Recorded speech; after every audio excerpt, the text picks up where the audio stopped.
Welcome to Cafe 1023. Ano pang order ninyo? Isa nga pong caramel latte.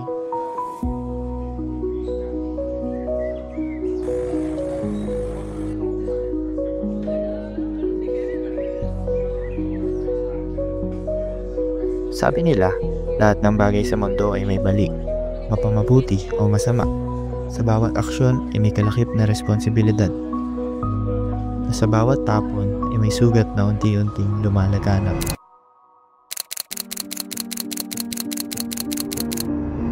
Mga bagay na iniiwan kung saan-saan, tila hindi alam ang tamang tapunan.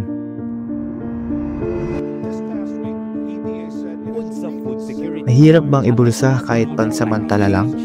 O mas madali ang pumikit at hayaang lumipad sa lansangan? Natuto na lang mahalin dahil kinasanayan. O di kaya itatalikod para iba ang masilayan? Hanggang kailan ba natin iaasa kay Batman? Dalawa, tatlo. Bilangin natin ang problema sa basura ng mundo. The Philippines tops a list of countries most susceptible to hazards caused by climate change. Ang inyong assignment ay tungkol sa isang mahalagang paksa. Ano ang climate change o pagbabago ng klima? Ang kailangan ninyong gawin ay magsaliksik at sagutin ang tanong na ito sa isang maikling talata. Maaari rin kayong gumawa ng simpleng poster kung mas gusto ninyo ng visual na paraan. Maaaring isama sa sagot ninyo kung ano ang sanhi ng climate change, ano ang epekto nito, at kung bakit ito mahalagang pag-aralan.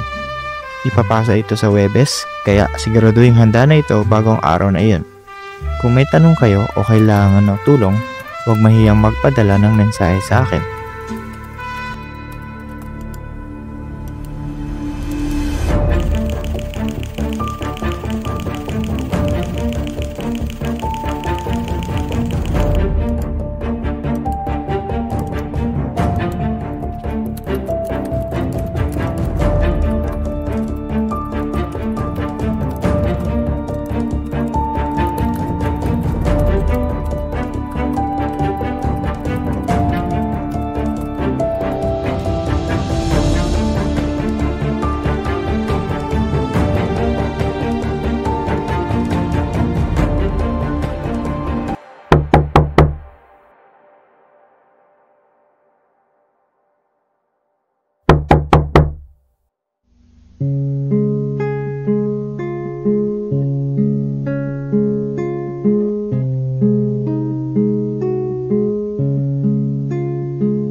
Ang mundong dapat tayo ang nagtutulungan.